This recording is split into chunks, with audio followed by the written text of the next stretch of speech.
Molt bona tarda a totes i a tots. Benvinguts en aquesta segona sessió de la xarxa territorial de cultura digital. També donem la benvinguda a la Brisa Nebot, que serà la nostra intèrpret de llengua de signes en aquesta sessió de la part comuna i també de la part de la subxarxa de coordinació digital. Doncs vinga, comencem.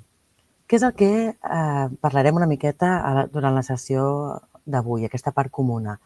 Doncs voldríem abordar 3 temes. El primer és els resultats de les proves ISILS, que sabeu que aquesta setmana han sortit els resultats i, per tant, la Roser Cussó ens farà una mica d'anàlisi i algun comentari sobre aquests resultats, aquestes proves. Després, el Nacho Gálvez, company de l'equip de centres, ens explicarà les mentories 4.0, aquests recursos per desenvolupar la competència digital i el pensament computacional als centres. I finalment parlarem de l'arribada de les maletes audiovisuals als centres educatius. D'acord? Doncs vinga, comencem. Roser, donem la benvinguda. Molt bona tarda, Roser. Molt bona tarda, gràcies Maria i gràcies també a la Brisa per estar amb nosaltres aquí. La pobra movent-se amb aquesta velocitat que sempre té. Gràcies a totes i a tots per connectar-vos en aquesta sessió, en aquesta segona sessió de la xarxa territorial de cultura digital.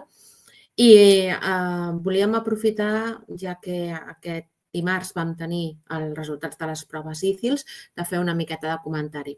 Suposo que heu vist les notícies o heu trobat a X alguna informació i aleshores m'agradaria poder-vos fer una pinzellada molt ràpida i com que us passarem, estarà penjada la presentació, després tindreu tots els enllaços per poder consultar els informes. Si vols passar, Maria, gràcies. Perfecte. Primer fem una mica de context, molt ràpid. Aquestes proves ICILS, que es va passar el 2023, els responsables de passar aquestes proves és la IEA, una organització internacional d'avaluació de polítiques educatives i de diguéssim, de competències, etc., que és responsable no només d'aquesta prova ICILS, que en concret el que fa és mesurar la competència digital de l'alumnat, sinó que també passa 2 altres proves que es diuen PIRLS i TIMSS, que aquestes fan una avaluació de la competència lectora i de la competència matemàtica, respectivament. Aquesta és la primera vegada que Catalunya participa en aquesta prova.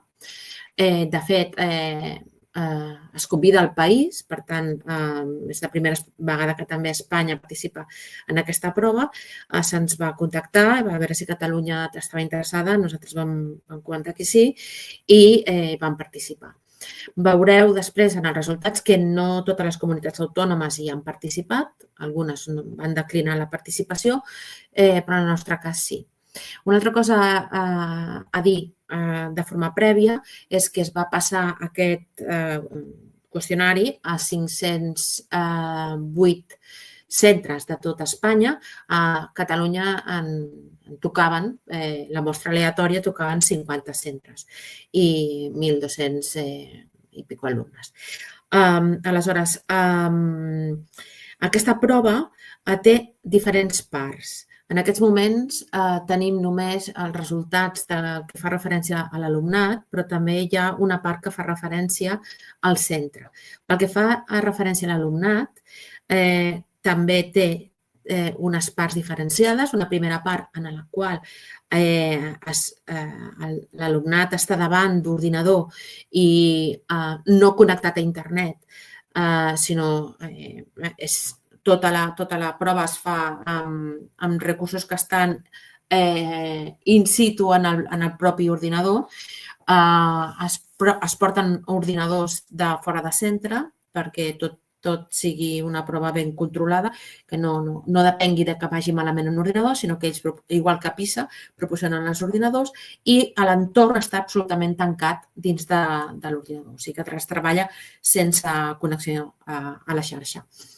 Aleshores es fan una sèrie de proves que són competencials. Quan tinguem alguns exemples us ho passarem perquè tot és molt recent i encara no hem pogut posar-vos exemples i tal, però ja ho farem. són molt competencials, o sigui, des d'anàlisi de pàgines web que estan in situ, de la seva fiabilitat, les fonts, com les milloraries, treball en full de càlculs, treball col·laboratiu en un entorn pretesament col·laboratiu que no ho és, agafa un ventall molt gran de competències. I aquesta és la primera part. Hi ha una segona part que és analitza la competència en pensament computacional. Aquesta part no hi van participar, donat que eren conscients de que comencem a arrencar i a treballar tot just a partir de l'any passat. El 2023 creiem que no era... Els resultats no ens donarien molta informació sobre com s'està fent o què estem fent. I hi ha una altra part que és un qüestionari, diguem, d'autopercepció dels alumnes, d'autoeficàcia, o sigui, com se senten de capaços per entendre un mitjà digital i per entendre la seva veracitat, o quantes hores fan servir l'ordinador dins del centre, fora del centre, quants llibres tenen a casa, quins són els estudis dels seus pares, etc. Per tant, tot el que és una part de com ells senten les seves competències des del seu punt de vista, com veuen les seves capacitats digitals i, a part d'això, el seu context. Això forma part de tota la prova dels alumnes. Però, a part d'això, hi ha uns qüestionaris que van dirigits un específicament al director de centre, un altre específicament al coordinador o coordinadora digital, director o directora de centre, coordinador o coordinadora digital, i un altre als docents dels centres en els quals aleatòriament ha tocat participar-hi, la mostra aleatòria. La part de direccions de coordinació digital i de docents no tenim els resultats encara oberts, analitzats, no els tenim específicament per Espanya, per Catalunya. Hi ha informació internacional, però no la nostra, i al moment que tinguem doncs ja en parlarem i us ho mostrarem. Però és important també perquè és una anàlisi, ens va semblar que era molt interessant aquesta participació, perquè és una anàlisi que no només es circumscriu a l'alumnat, sinó que cobreix, diguéssim, totes les vessants en les quals hem treballat sempre en el Pla d'Educació Digital, que és el centre, són els docents i és l'alumnat. Per tant, aquí ja ho veieu, 1.102 alumnes de segon d'ESO de 50 centres de Catalunya. Recordeu que en el 2023 l'alumnat dels centres públics de segon d'ESO encara no disposaven del seu equip. Primer i segon d'ESO es va repartir l'any passat, el 2023, però es va repartir a finals de curs, al juny. Aquesta prova es va fer a principis del 2023. Per tant, estem parlant d'alumnes de centres públics que encara no tenien a la seva disposició aquest equip. Sí que és cert que potser en algun dels centres públics on es va fer la prova havien fet algun altre tipus de repartiment i havien destinat alguns ordinadors en aquest nivell, però no era la situació general. En aquesta mostra de 50 centres de tot Catalunya, evidentment, entren centres públics i entren centres concertats. D'acord? La definició de competència digital, segons la IEA, és aquesta que veieu, que és la capacitat d'un individu per investigar, crear, comunicar-se utilitzant ordinadors i participar-hi eficaçment a qualsevol context, tant a l'escola com a casa com a la societat. I és per això que està dividida en 4 parts, que són les que teniu en aquest requadre de l'ordinador: la comprensió de l'ús de l'ordinador, la recopilació de la informació, producció d'informació i la comunicació digital. Si passes, sisplau, Maria. Val. Bé, aquí us he posat veureu que hi ha alguns gràfics, evidentment els podreu veure en calma, jo els comento molt ràpid. El primer gràfic de l'esquerra són les puntuacions globals de la competència digital per països, però aquí s'ha afegit Catalunya. La mitjana de Catalunya ha sigut de 518 punts, i dins de tot el rang de tots els països participants, doncs està en tercer lloc, diguéssim, amb la mateixa puntuació que Dinamarca. Pel que fa a comunitats autònomes, que és el que teniu a la dreta, Catalunya té la puntuació més alta, amb aquests 518 punts, i després ve el Principat d'Astúries, Comunitat de Madrid, etc. Això fa referència a la mitjana, és a dir, al valor de la competència digital de l'alumnat de Catalunya en aquesta prova. Si passes, Maria. Però el resultat, o sigui, això és el que realment ha sortit a premsa i tothom hi hem vist i hem pogut escoltar, però el que és interessant i important és fer l'anàlisi més fi. No ens podem quedar només amb això, sinó que recull tantes coses, com us comentava al principi, aquesta prova, que ens dona molta altra informació que ens ha de permetre encarrilar. O sigui, evidentment que és una puntuació, una valoració molt positiva, aquesta nota o aquest valor de 518, i estem molt contents, realment molt, molt, molt, molt contents, perquè les iniciatives que s'han fet des del departament sembla que van més o menys en bona via, però també estem molt contents perquè la implicació dels docents, la implicació dels coordinadors i coordinadores digitals, de les direccions de centres, són el que fan que es pugui fer aquest 518, perquè per moltes actuacions que el departament generi o faci més o menys encertades, si no s'aplica a l'aula, evidentment no té cap sentit. Però sembla que tot el paquet ha anat en bon camí i anem tirant bé. Dit això, coses interessants a tenir en compte. Fixeu-vos en el primer gràfic, el que posa gràfic 1, aquest és el que realment ens ha de fer pensar molt. Els nivells s'han classificat en 5 nivells. El primer, el que veieu a l'esquerra de tot, seria un nivell inferior a 1, i després nivell 1, nivell 2, nivell 3 i nivell 4. La nostra mitjana és de 518. El nivell inferior a 1 i nivell 1 és el que s'entén com a bàsic, és a dir, que fa aquestes accions plantejades per mesurar la competència digital amb acompanyament, és a dir, no pot fer sol o sola aquestes actuacions. Per tant, és un nivell diguéssim, d'estar a les beceroles.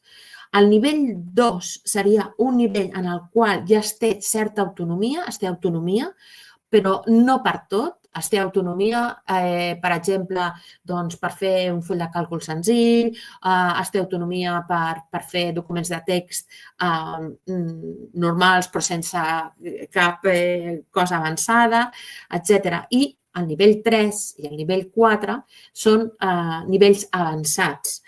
Per tant, nosaltres tenim la majoria, si us hi fixeu, en el nivell 2 i ens hem d'alegrar també molt perquè tenim nivell 3 i nivell 4. En realitat, som la comunitat autònoma, per descomptat, però també dintre de tots els països que tenim un percentatge més elevat de nivell 4. Però és molt, molt, molt preocupant el percentatge que tenim de nivell inferior a 1 i nivell 1. Si us hi fixeu, és un 34%. O sigui que estem dient que hi ha un 34% del nostre alumnat que té una competència digital molt bàsica, molt bàsica. I és aquí on haurem d'incidir perquè és un percentatge que és alt, tenint en compte que estem treballant i a tots i remant per aplicar aquesta competència digital. L'altra cosa interessant que ens ha fet molt, molt feliços també són el percentatge per gènere.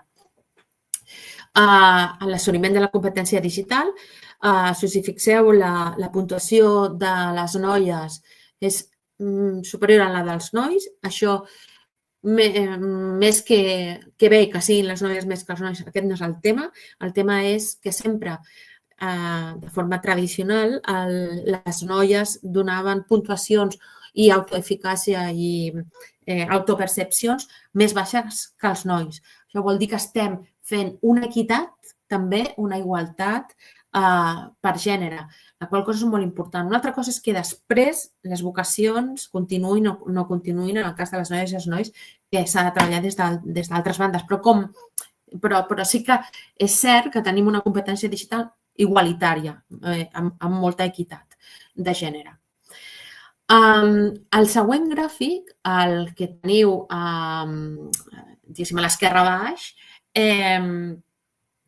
és el que ens ha de donar una orientació i una, diguéssim, focalització de la feina com hem de treballar a partir d'ara. I va molt lligat amb el de sobre, amb el que dèiem del nivell inferior a 1, nivell A1, que era un 34%. Aquí el que teniu és, amb aquestes Q2, Q3, Q4, són els nivells socioeconòmics de les famílies de l'alumnat, sent el Q1 el més baix i el Q4 el més alt. Com s'ha mesurat aquest nivell socioeconòmic? Des dels estudis de la família, dels membres de la família, a quants llibres hi ha a casa, quants ordinadors tenen a casa, una sèrie de variables que ens donen aquest, diguéssim, quartil de nivell socioeconòmic. Fixeu-vos que, com és, tothom diríem, però no per tenir aquesta intuïció o per dir-ho, no s'ha de, diguéssim, confirmar amb evidència que els nivells inferiors a 1 i el nivell 1 són molt més elevats en contextos socioeconòmics desafavorits, és a dir, en el que dèiem quartil 1. Fixeu-vos que en aquest cas la suma és molt elevada. Passem d'aquest 34%. Ens estem anant gairebé amb un 50%. I això és molt preocupant, perquè vol dir que hem de treballar per aquesta equitat digital. No és només qüestió d'equips, que això ja ho hem aconseguit des de 5è de primària fins a 4è de l'ESO. Ara tot l'alumnat dels centres públics disposen d'un ordinador, però disposar d'un ordinador no vol dir res, sinó es fa servir, es treballa a les aules i s'aposta per aconseguir aquesta competència digital a tots els nivells. Perquè si no continuem, o sigui, aquesta escletxa digital que ens semblava que l'estàvem superant, la superem, aquesta escletxa digital en el gènere, però no la superem a nivell socioeconòmic. I és aquí on ens haurem de focalitzar. També això se'n deriva que haurem de fer alguna acció, s'haurà de començar a pensar algun mecanisme perquè les famílies en aquestes situacions puguin tenir algun tipus d'alfabetització digital que permeti acompanyar els seus fills i aprofitar que hi ha dispositius a casa, com a mínim, perquè el fill o filla té aquest dispositiu proporcionat pel centre. Per tant, aquest és un dels missatges d'aquests resultats. I l'últim és el percentatge en funció d'on provenen els alumnes, d'on provenen l'alumnat, si alumnat nadiu o alumnat immigrant. Fixeu-vos que també hi ha una diferència en el cas de l'alumnat nouvingut, en l'alumnat immigrant, per baix, en els nivells inferior a 1 i nivell 1, és un valor que més o menys quadra amb el quartil 1, desgraciadament, i és aquí també on haurem de fer una alta incidència, perquè realment, tot i que les xifres, si després ho compareu, si us quedeu amb aquests numerets que hi ha en verd a la part més dreta de tots els gràfics i us n'aneu al gràfic de la diapositiva anterior, veureu que no són dolents en comparativa amb la resta de països, però és aquí on ens haurem de focalitzar. Per tant, hem de desgranar, no ens podem quedar només amb el 518, que és fantàstic, és meravellós, però hem de treballar totes aquestes disfuncionalitats per aconseguir que la competència digital arribi a tothom, no només a les persones que estan en un context socioeconòmicament estable o afavorit. Si passem, Maria, sisplau. I aquesta és una altra informació que, tot i que estan en els informes, doncs, no s'ha tret o no s'ha dit francament, el que de vegades sembla és que ens quedem amb els titulars però no anem al document, doncs perquè té moltes pàgines i potser fa mandra des dels mitjans mirar-ho, però nosaltres hem de mirar-ho, hem d'analitzar-ho perquè són aquestes evidències les que ens han de portar a prendre decisions. Fixeu-vos que en aquest cas estem parlant de quin ús es fa dels mitjans digitals en els centres educatius i, per tant, a les diferents matèries.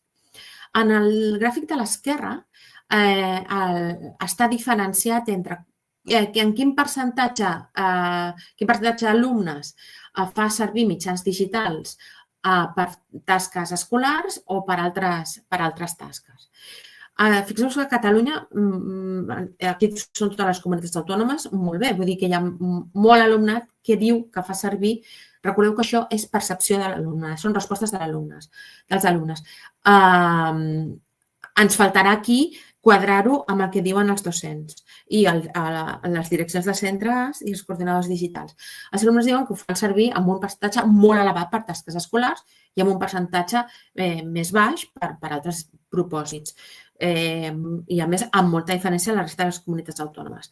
Quan anem a les matèries, fixeu-vos que s'analitzen, hi ha algunes que estan agrupades, però podem veure, en general, ens pot donar bastanta idea.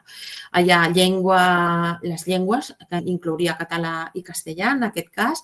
En el nostre cas, diguéssim, i les comunitats que tenen llengua pròpia, llengua estrangera, matemàtiques, ciències, bla, bla, bla, ja ho podeu veure. On es fa servir més, també ho podeu veure, es fa servir més a ciències o específicament en assignatures com informàtica o tecnologia. I, curiosament, es fa servir poc o menys en el que seria llengües i, sobretot, matemàtiques.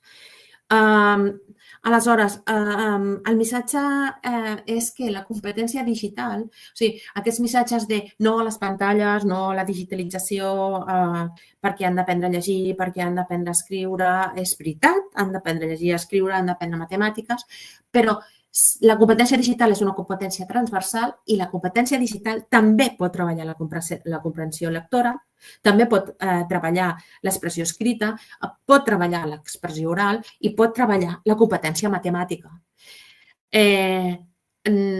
Podem treballar fulls de càlcul que, si no entenem els conceptes matemàtics, no podrem treballar en fórmules ni podem treballar en fulls de càlcul. Excel·lent els fulls de càlcul per poder treballar tot el tema, per exemple, estadístic, tot el tema de gràfiques, analitzar les dades si són veraces o no, agafant una font que hem consultat a internet.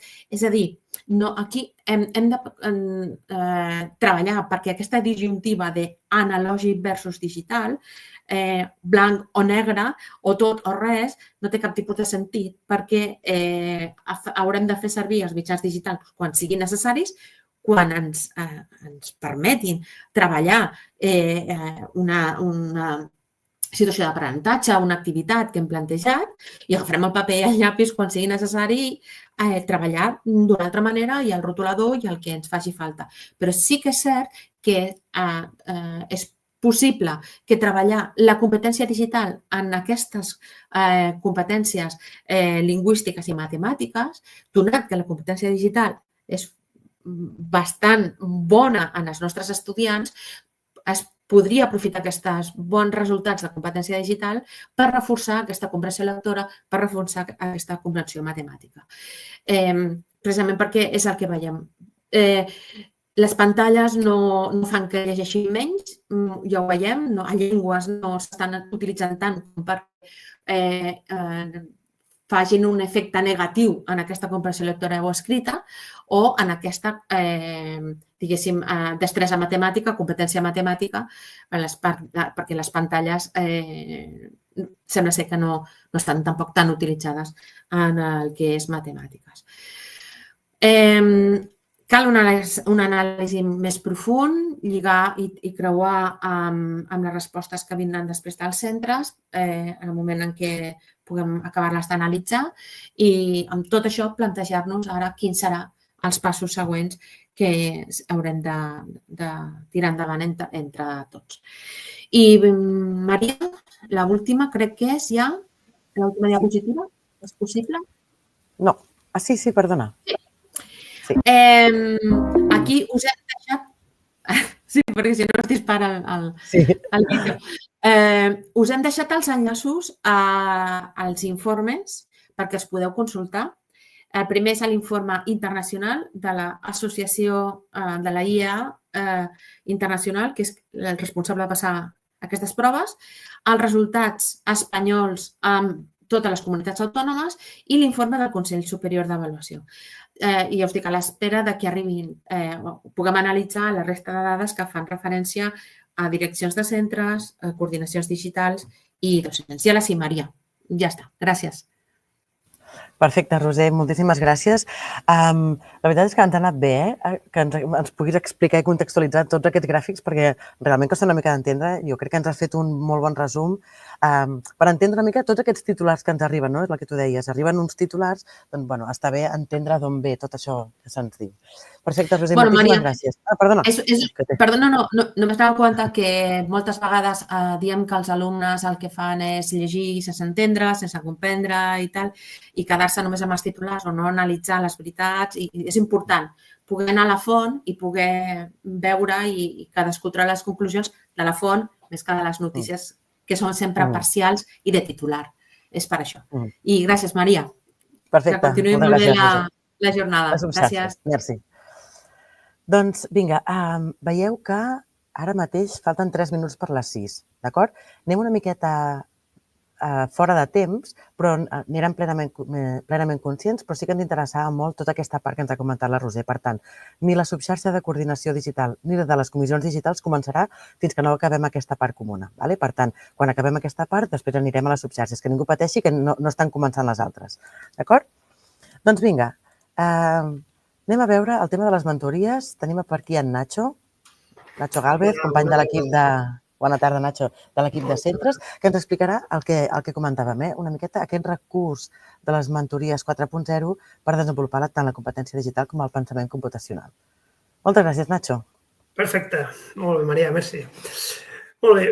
Mireu, l'objectiu d'aquesta presentació no és informar del programa de les mentories perquè ja s'ha fet en diverses ocasions, sinó donar a conèixer com des de la figura de la coordinació digital i des de les comissions digitals del centre podem aprofitar aquest recurs temporal, perquè és temporal, per millorar la competència digital i específicament la que fa referència al pensament computacional tant dels alumnes com dels docents dels nostres centres.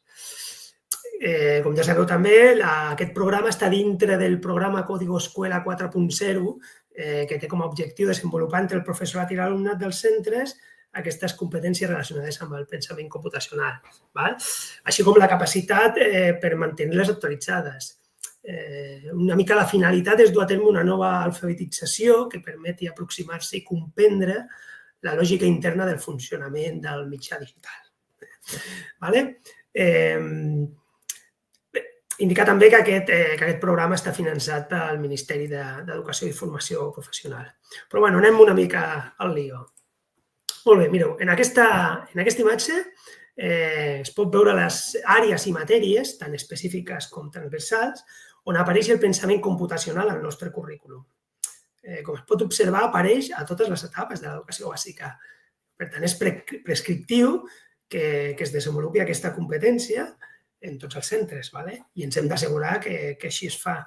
Clar, també podem entendre que hi ha molts docents del nostre sistema que no es troben en disposició d'implementar aquesta competència a les seves aules perquè no han estat formats per això, no? És per això que cal utilitzar els recursos que disposem i que se'ls ofereix per fer-ho. I a la vegada que s'implementa a l'aula també ajudaran a desenvolupar la seva pròpia competència. Molt bé, però de quins recursos disposem? Ja vam parlar a l'anterior sessió de la subxarxa del document d'orientacions sobre la introducció del pensament computacional als centres. Aquest document que ens dona aquestes orientacions. També disposem del NODES de pensament computacional, que ens ofereix diferents tipus de recursos, com el catàleg d'activitats, unes guies ràpides per utilitzar les plaques, diferents iniciatives com robots en acció, que està tenint molt bona acollida, i formacions i jornades, com la propera jornada del dia 23 d'aquest mes, que és una jornada de plaques.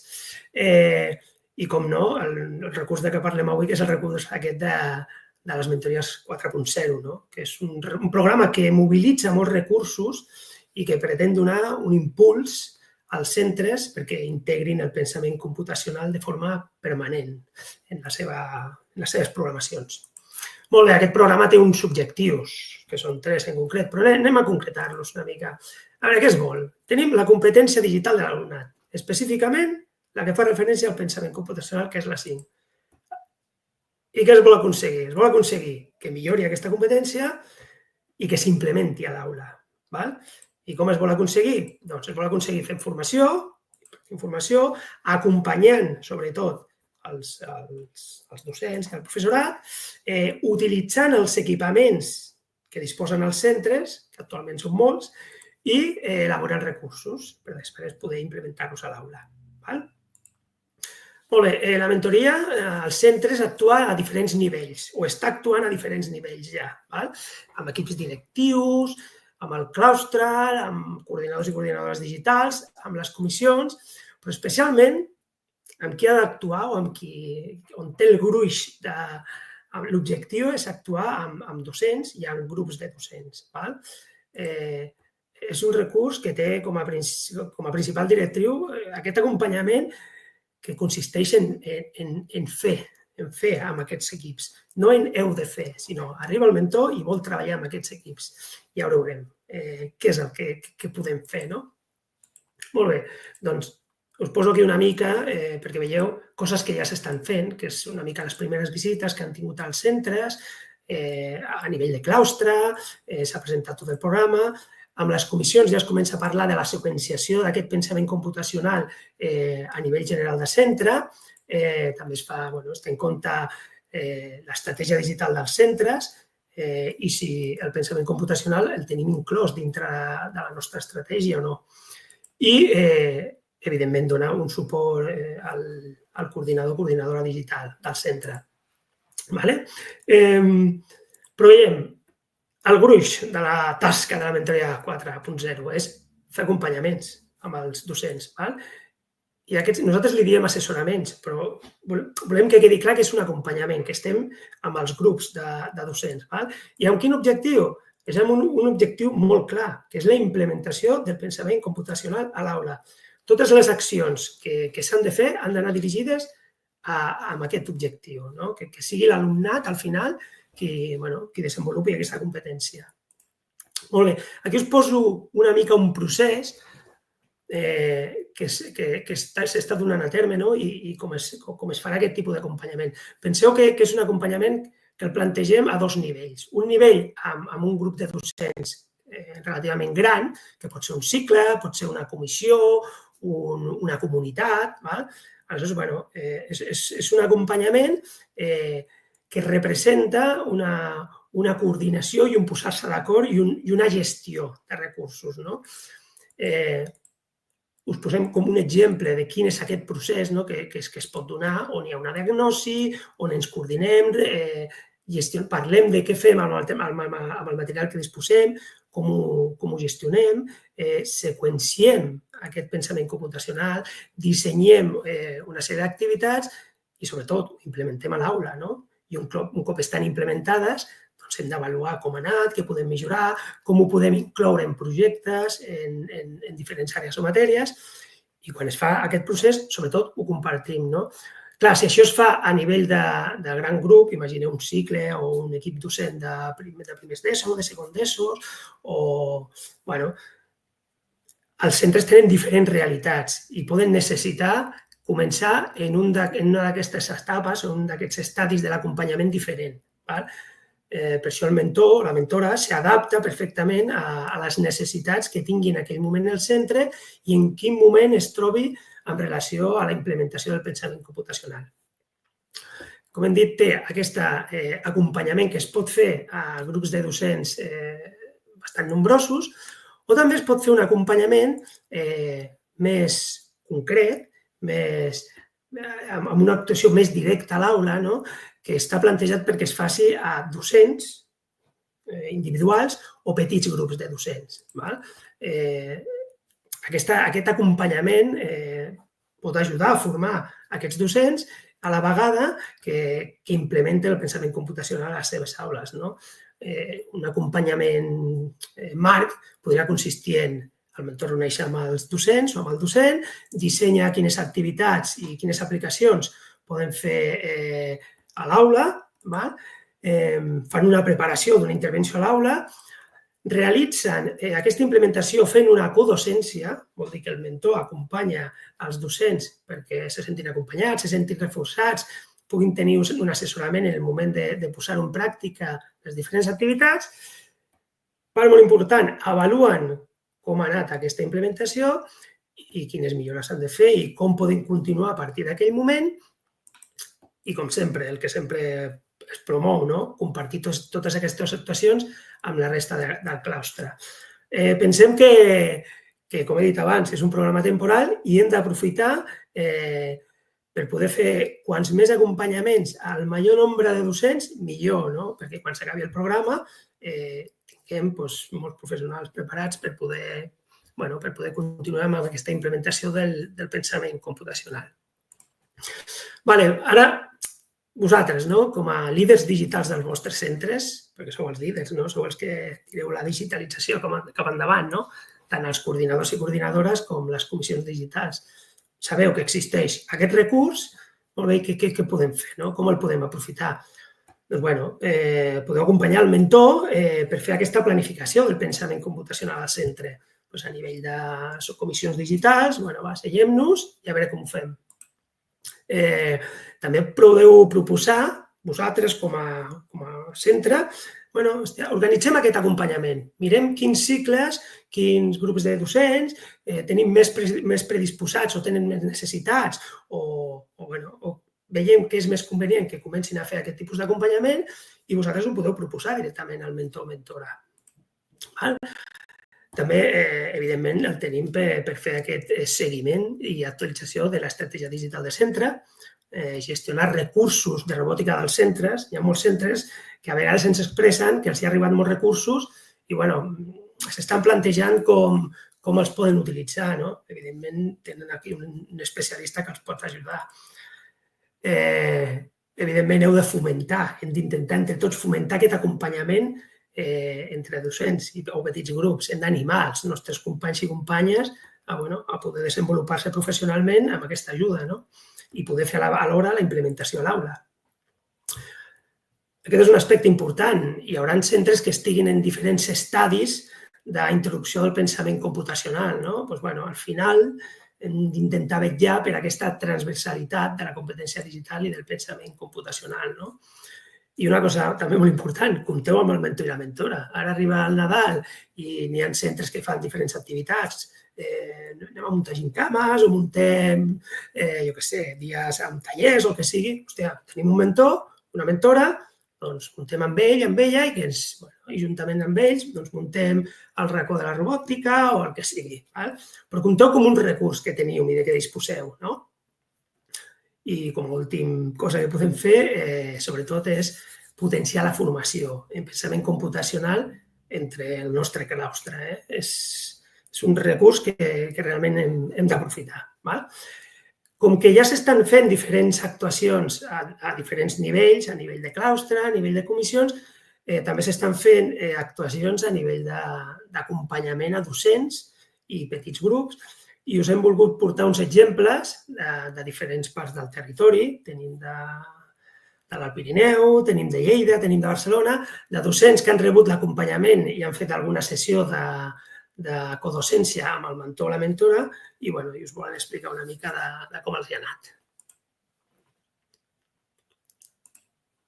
Bona tarda, soc la Sol Martínez, la coordinadora digital de l'Institut d'Escola Magraners de Lleida i us faré 5 cèntims de com estem treballant amb el nostre mentor digital, que és l'Armand Camats, com estem treballant sobretot aquest curs amb la robòtica, perquè ja que tenim la nova dotació, estem aprofitant el seu suport per poder-la desglossar a tot el nostre centre.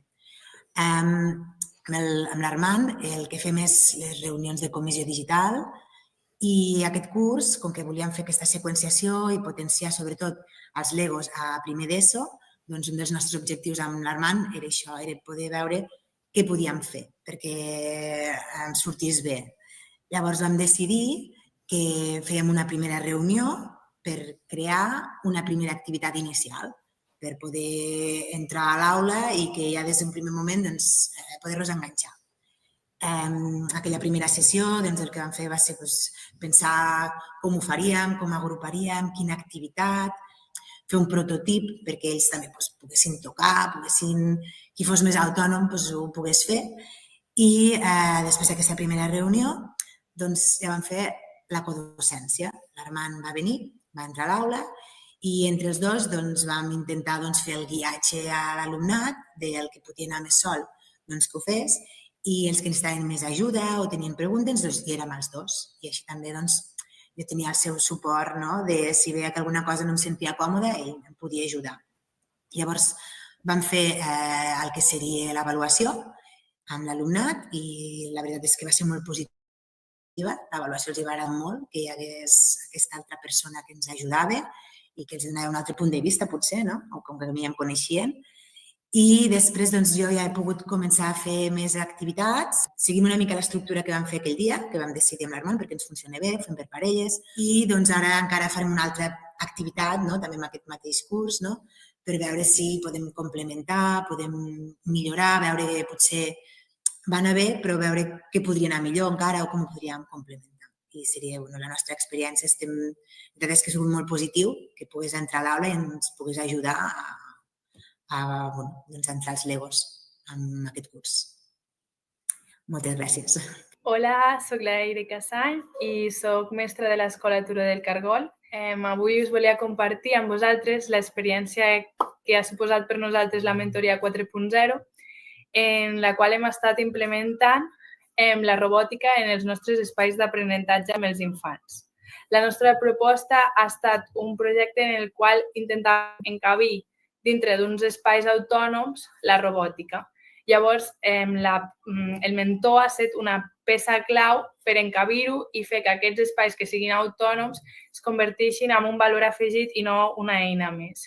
Llavors, el que hem realitzat amb el mentor primer va ser una primera trobada amb una proposta inicial i ell el que ens va fer és donar una proposta a nivell curricular i a nivell logístic de les activitats. Ens va proposar que hi havia d'haver extensions, la possibilitat d'uns rols i, sobretot, potenciar el treball en equip i la col·laboració.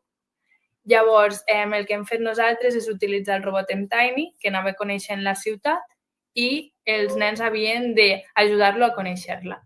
I vam estar els dos amb una codocència. El mentor va venir i va participar directament als espais. I vam aplicar la proposta amb els alumnes. Llavors, aquí vam observar tant el mentor, el Roger, com jo, els avantatges, les dificultats i les propostes de millora de la sessió. Un cop finalitzada la sessió, ens vam reunir i vam avaluar els resultats. També vam identificar punts de millora.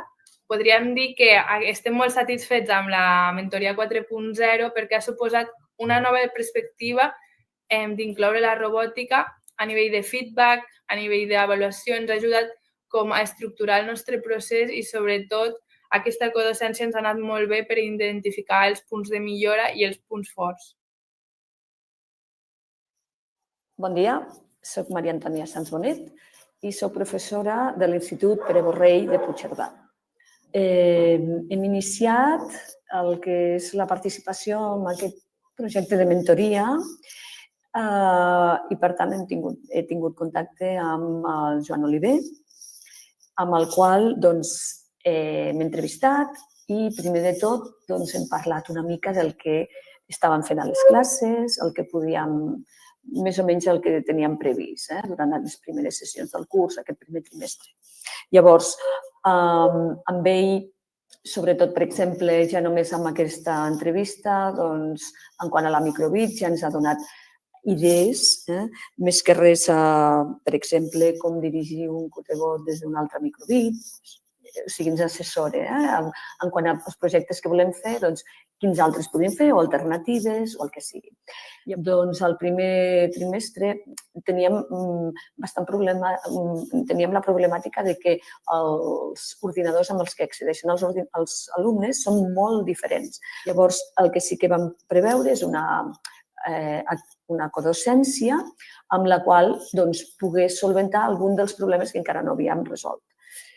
Aquesta codocència es va esdevenir i ens va anar molt bé, perquè pràcticament tots els ordinadors es van poder connectar i, per tant, això ens ha donat moltes més eines per poder solucionar els problemes.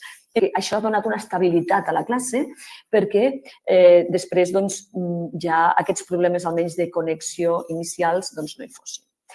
Actualment ens seguim reunint i anem comentant les noves coses que fem i aquí és on ell també ens torna a assessorar, per ara externament, i jo crec que proposarem una altra codocència i no sol per solucionar els problemes que tinguem, sinó perquè ell també agafi idees de què és el que ens falta o què és el que ens pot proposar. Doncs seguirem d'aquesta manera. Moltes gràcies per la vostra atenció. Molt bé, com podeu comprovar, són 3 exemples, 2 d'institut i un de cicle inicial. Només això, per mostrar com la mentoria de moment ja està actuant en diferents etapes i només això, animar-vos a que utilitzem aquest recurs i sobretot que impliquem els companys i companyes del nostre claustre i ajudem a organitzar aquesta implementació del pensament computacional, sobretot a l'aula. Perfecte, Nacho, doncs moltíssimes gràcies. I ara anem a acabar aquesta part comuna, anem a la recta final. I, segurament us ha passat a la gran majoria de centres que esteu aquí, sobretot als centres públics, als centres concertats amb un 30% d'alumnat MESE, que és que us ha arribat la maleta audiovisual. I recollint també una miqueta el que comentava la Roser, és com podem utilitzar la tecnologia per millorar també la competència lingüística. Volíem aprofitar i comentar-vos cosetes relacionades amb la maleta i projectes relacionats amb la maleta per millorar les competències lingüístiques. Llavors, tenim aquí amb nosaltres el Salvi, que ens ha fet el favor d'explicar-nos una miqueta tot de coses relacionades amb la maleta audiovisual. Anem ara uns instants a comentar i a presentar aquest recurs, el de la maleta audiovisual, que ja va arribant als centres. Es tracta d'un conjunt de dispositius complet que inclou eines diverses que poden facilitar la creació i la producció de continguts audiovisuals de manera senzilla en contextos educatius. Aquesta eina ha d'ajudar a desenvolupar les competències digitals de l'alumnat d'una manera motivadora i pràctica, favorint el desenvolupament de la creativitat, de la col·laboració i de la comunicació. La maleta vol ser un recurs que s'afegeix a la bona feina que es fan des dels centres i a les iniciatives existents i contribuir a completar-les i enriquir-les segons les necessitats de cadascú o fins i tot a fomentar la posada en marxa de nous projectes que siguin engrescadors. Podeu veure precisament en pantalla un exemple interessant com és aquest fragment d'aquest audiovisual de l'Escola Carles III de la Ràpita, que han elaborat amb la maleta audiovisual i que han dut a terme en el marc de l'activitat de Robots en Acció, on han fet ús d'aquest croma per tal d'enriquir la presentació de la seva proposta i han anat afegint de manera original algunes imatges de com han dut a terme el seu repte de programació. En aquest sentit, també és interessant comentar que la configuració i l'ús dels elements de la maleta és molt ampli i pot variar d'un centre a un altre. Cal recordar la importància d'introduir els elements de forma orquestrada i amb sentit, i destacar que aquests nous recursos en cap cas venen a substituir les iniciatives anteriors, sinó que venen a enriquir la nostra caixa d'eines i recursos com a docents. Posats una mica a detectar quins són aquests elements i els beneficis que poden aportar els dispositius de la maleta, cal dir que en aquesta maleta hi trobem elements diversos, com pot ser un kit d'il·luminació, un croma portàtil i diferents dispositius per enregistrar imatge i so. És tot el que necessitem per fer una producció audiovisual senzilla però de qualitat. Cal ser conscients que el material que incorpora la maleta és un material senzill i en aquest sentit cal recordar que aquest material el que vol és ser un iniciador, una primera proposta per tal que tots els centres tinguin a l'abast elements per fer una primera prova i iniciar-se en l'ús d'aquestes eines. Considerem interessants alguns beneficis que pot aportar la maleta audiovisual, com pot ser aquest aprenentatge significatiu, aquest aprenentatge basat en la pràctica, en el qual l'alumnat pot aprendre de manera pràctica, gravant, editant, fins i tot publicant els seus projectes, com una manera també de donar visibilitat als seus treballs. Per altra banda, és evident que disposar d'aquests elements permet el desenvolupament de les competències digitals i lingüístiques. L'ús d'aquest tipus de material ajuda a l'alumnat a desenvolupar habilitats digitals com poden ser l'edició de vídeo, el tractament de l'àudio, el llenguatge audiovisual, que és un llenguatge expressiu, que permet a l'alumnat i al professorat experimentar, crear històries, documentar projectes i compartir idees. A la vegada són una oportunitat magnífica per desenvolupar l'alfabetització mediàtica i el pensament crític i, sobretot, desenvolupar la competència en comunicació lingüística, ja que l'alumnat aprèn a interpretar diversos formats i mitjans, ja siguin textuals, visuals o multimodals, i a comunicar les seves idees i opinions i coneixements d'una manera coherent, de manera precisa, tant en àmbits formals com en àmbits informals. D'altra banda, les activitats audiovisuals també fomenten aquest treball cooperatiu, aquest treball en equip, pel fet que per fer un producte audiovisual sovint és necessari col·laborar i assumir diferents rols, ja siguin fent de locutor, de guionista, de càmera o de presentador, per citar-ne alguns exemples. Dit això, és interessant comprovar com un dels primers dubtes que sorgeixen en els centres fan referència a l'espai on muntar tots aquests elements de forma estable. En alguns casos s'opta per repensar algun dels espais i reservar algun espai, un espai multimèdia on poder dur a terme les activitats que s'han repensat. És interessant recordar que els elements de la maleta arriben acompanyats de diferents estoigs de color justament per fomentar-ne l'ús i facilitar-ne la identificació, el transport i la conservació. Podem veure, per exemple, el cas de l'Escola de la Cérvola Blanca, que en el NUS han compartit aquesta inquietud de l'arribada de la maleta i un exemple que il·lustra aquesta voluntat de fer una aposta encaminada a provar i posar en marxa l'ús dels dispositius escollint una primera ubicació que ben segur aniran afinant i millorant amb el temps en funció de les necessitats que vagin detectant. També és interessant l'aposta d'enriquir espais com pot ser la biblioteca de centre, com han fet a l'Escola Mas i Parera de Vilafranca del Penedès. Tenim la sort de comptar amb la Mar Font de la xarxa de biblioteques escolars, que ens en parla breument. Des del programa de biblioteques escolars de Catalunya hem pensat que potser us feu la pregunta següent. La biblioteca del centre podria acollir la maleta d'audiovisuals? Si tenim en compte que la biblioteca té com a funció facilitar l'accés a la informació i al coneixement i impulsar l'alfabetització mediàtica i informacional, veurem que la tecnologia hi ha de ser present. Potser actualment ja no té sentit tenir un espai amb ordinadors de sobretaula, sobretot si en els centres disposa de portàtils per l'alumnat, però sí que en té disposar d'espais de connexió i d'altres elements tecnològics, com els que inclou la maleta. Perquè la biblioteca escolar del segle XXI ha ampliat les seves funcions i s'ha convertit també en espai de creació. El kit de croma, la caixa d'estudi fotogràfic o la gravadora portàtil, entre d'altres, poden ser eines magnífiques per elaborar projectes audiovisuals impulsats des de la biblioteca. Bé, una vegada comentat aquesta introducció sobre la maleta, és interessant que ens concentrem en el nodes de digitals. Recordeu que dins d'equipaments i infraestructures digitals hi podem trobar tot allò que fa referència a la maleta audiovisual. És especialment destacable el manual d'ús de la maleta. En aquest sentit, és important fer la recomanació d'accedir-hi sempre des del nodes per tal de tenir sempre la darrera actualització del manual de la maleta. D'aquesta manera tindrem sempre a l'abast les esmenes o millores que s'hi hagin pogut incorporar. D'altra banda, ja podeu trobar també en el nodes els vídeos explicatius sobre el muntatge i la configuració dels dispositius que poden ajudar enormement a posar en marxa els diferents elements que conté la maleta, així com accedir a recomanacions i consells de seguretat i de manteniment.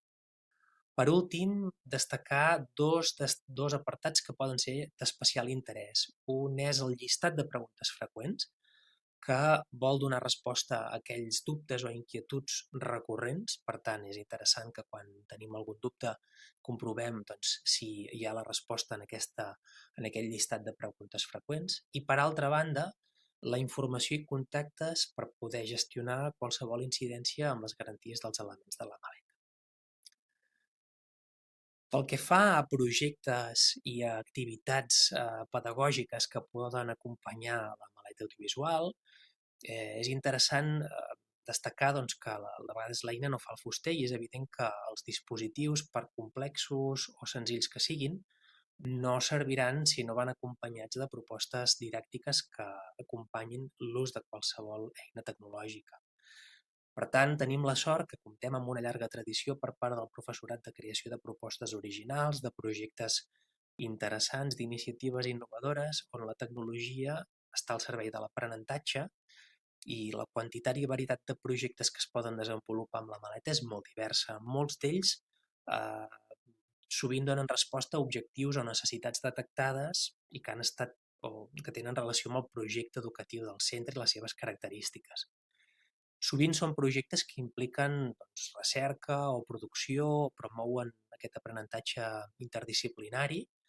En tot cas, per tal que puguin servir d'orientació i d'inspiració, en destaquem alguns de propers, que esperem que l'arribada de la maleta ajudi a impulsar i a fer créixer. En primer lloc, destacaríem el canal de reporters. Com sabeu, és un projecte d'alfabetització mediàtica i informacional. És un projecte que s'afegeix a una llarga tradició de projectes de periodisme escolar i que promou el desenvolupament de les competències clau de l'alumnat de primària i secundària a partir de la creació i la publicació de produccions periodístiques en format escrit o en format sonor o en format audiovisual que s'elaboren des de les diferents localitats i que fan visibles les llengües existents en el seu centre. El nodes del canal de reporters, com podeu veure, posa a l'abast materials en obert que poden ser descarregats o poden ser adaptats a les necessitats de cadascú, com aquest curs d'Alexandria, que es troba en obert, i també hi podeu trobar eines i recursos diversos per fomentar que l'alumnat aprengui a accedir, a comprendre, a comunicar, a avaluar la informació. I a la vegada fomenta aquest aprenentatge i aquest coneixement de les claus per crear i difondre informació de manera òptima i segura amb aquesta mirada crítica. Al nodes del canal de reporters també hi podeu trobar seminaris amb experts de diferents camps i experiències de centres que us poden ajudar a inspirar-vos i a posar en marxa les vostres propostes. També el nodes del canal de reporters serveix com a punt de trobada i recull de totes aquestes notícies que els diferents centres publiquen a partir del seu nodes i que a partir de l'ús de les etiquetes, com és el canal de reporters o aquestes etiquetes que veieu sobreimpressionades, permeten que Sinapsi reculli les diferents tipologies de notícies i ofereix la possibilitat de compartir-les i situar-les en un mateix nodes i poder compartir totes aquestes notícies que es van elaborant arreu del territori. Per altra banda, caldria destacar el projecte Focus. Aquest projecte també promou el desenvolupament de les competències clau de l'alumnat mitjançant la creació de produccions audiovisuals de sabers curriculars. És a dir, el projecte ofereix recursos didàctics per conèixer pròpiament el que és el llenguatge audiovisual i aprofundir en les fases de producció, edició de qualsevol projecte audiovisual. Són molt destacables la quantitat de material divers que recull des del projecte Focus, ja sigui en forma de plantilles, ja sigui en forma de videotutorials com els que esteu veient, o ja sigui a partir de guies didàctiques que serveixen tant per l'alumnat com pels docents, que fomenten aquest aprenentatge i ajuden a la creació d'aquests vídeos curts a partir dels projectes i situacions d'aprenentatge que ja es treballen a l'aula. En aquest procés, l'alumnat té l'oportunitat de crear aquestes píndoles audiovisuals sobre temes diversos d'art, ciència, llengües, tecnologia i a la vegada expressar-se davant de la càmera utilitzant recursos multimodals per fer més clar el missatge i comunicar-lo amb rigor i correcció. Per altra banda, els docents i l'alumnat poden extreure idees sobre com utilitzar els vídeos com a eina pedagògica, perquè la capacitat del llenguatge audiovisual per captar l'atenció i transmetre missatges de manera efectiva pot esdevenir una eina molt potent, fomentant aquest ús de tècniques visuals per expressar i compartir coneixements i sabers curriculars. En tercer lloc, per citar-ne algun altre, també és interessant destacar un projecte que ja té un cert recorregut, com és el Mobile History Map. En aquest cas, el projecte afegeix aquesta possibilitat de georreferenciar, de situar en el mapa, dins d'un escenari, tant el material sonor o el material audiovisual que hem creat per tal de fer-ne difusió. Aquesta proposta permet gamificar fins i tot les iniciatives que decidim, situant-les en aquest mapa i creant jocs de preguntes o convertint l'entorn en un tauler de joc. D'aquesta manera podem fer difusió del patrimoni cultural, del patrimoni artístic de la nostra localitat o elaborar idees i propostes al voltant d'aquesta georreferenciació. Seguidament comentarem aquests aspectes més de caràcter formatiu que fan referència a la formació. Com sabeu, l'arribada de la maleta anava acompanyada d'una sessió tècnica on es presentaven els diferents dispositius de manera molt breu. És una sessió breu de caràcter tècnic que serveix per presentar aquests elements.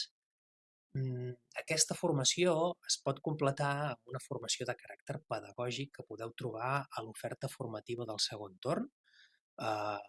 Cadascun dels CRPs oferirà aquest curs anomenat LAUD, Formació Pedagògica de la Maleta Audiovisual.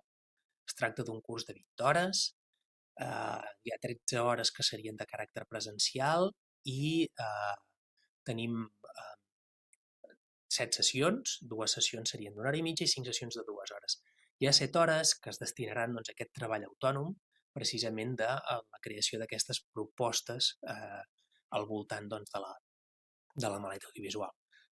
Fer el recordatori que la inscripció és del 7 al 15 de gener i en aquest sentit, com podeu veure en pantalla, aquesta activitat formativa es planteja com un recurs per facilitar tant a docents com a centres educatius de totes les etapes el coneixement i les habilitats que calen per implantar projectes de comunicació audiovisual en l'aula. La formació parteix de 4 grans blocs de continguts que fan referència a la ràdio, a l'audiovisual, al podcasting i a l'ús d'aquest croma.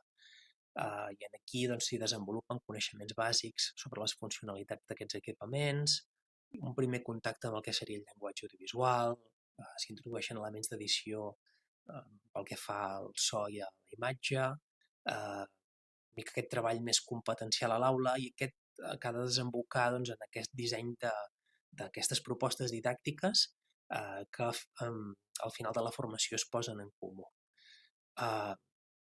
La formació proposa aquesta proposta didàctica, ja sigui d'audiovisual, de croma, de ràdio, per dur-la a terme amb l'alumnat del centre i, per tant, animem a tothom a participar-hi i a poder compartir tot el potencial de la maleta entre docents.